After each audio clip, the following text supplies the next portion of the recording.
جمال الوجوه.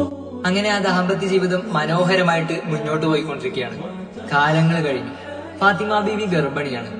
ഗർഭിണിയായ സമയത്തും അങ്ങനെ ആഗ്രഹങ്ങളൊന്നും പറയാറില്ലായിരുന്നു ഫാത്തിമ ബീവി. കാരണം അലിഗിന്റെ കയ്യിൽ പണമില്ലെന്നുള്ള കാര്യം ഫാത്തിമ ബീവിക്ക് അറിയാം. ഒരു ദിവസം ജോലിയൊക്കെ കഴിഞ്ഞ് ക്ഷീണിച്ച് അവശനായി ഉച്ച സമയത്ത് അലിയാർ തങ്ങൾ വീട്ടിലേക്ക് വരികയാണ്. ഫാത്തിമ ബീവി തന്റെ പ്രിയതമന് വേണ്ടി ഭക്ഷണമൊക്കെ പാകം ചെയ്തുകൊണ്ടിരിക്കുകയാണ്. അങ്ങനെ രണ്ടുപേരും കൂടി ഭക്ഷണം കഴിക്കാൻ തുടങ്ങി. ഫാത്തിമ ബീവി പല കാര്യങ്ങളും സംസാരിച്ചുകൊണ്ടിരിക്കുകയാണ്. അതിനിടയിൽ തനിക്ക് നല്ല മധുരമുള്ള ഈത്തപ്പഴം കഴിക്കാൻ ആഗ്രഹമുണ്ടെന്ന് ഫാത്തിമ ബീവി അറിയാതെ പറഞ്ഞുപോയി. ഇത് കേട്ടപ്പോ അലിയാർ തങ്ങള് കഴിച്ചുകൊണ്ടിരിക്കുന്ന ഭക്ഷണം മൂടിവെക്കാൻ ആവശ്യപ്പെട്ട് നല്ല ഈത്തപ്പഴവും തേടി ചന്തയിലേക്ക് പോയി.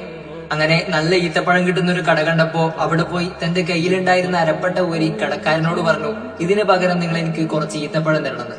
അങ്ങനെ കടക്കാരൻ കൊടുത്ത ഈത്തപ്പഴവുമായി സന്തോഷത്തോടു കൂടി വരുന്ന അലിയിനോട് വഴിയരികിൽ നിന്നൊരു യാചകൻ, അലിയെ എന്തേലും കഴിക്കാനുണ്ടോ, കുറച്ചു ദിവസമായി ഭക്ഷണമൊക്കെ കഴിച്ചിട്ടെന്ന് സങ്കടം പറഞ്ഞു. ഇയാളുടെ സങ്കടം കേട്ടപ്പോ അലിയാർ തങ്ങൾക്ക് ആ ഈത്തപ്പഴം കൊടുക്കാതിരിക്കാൻ കഴിഞ്ഞില്ല.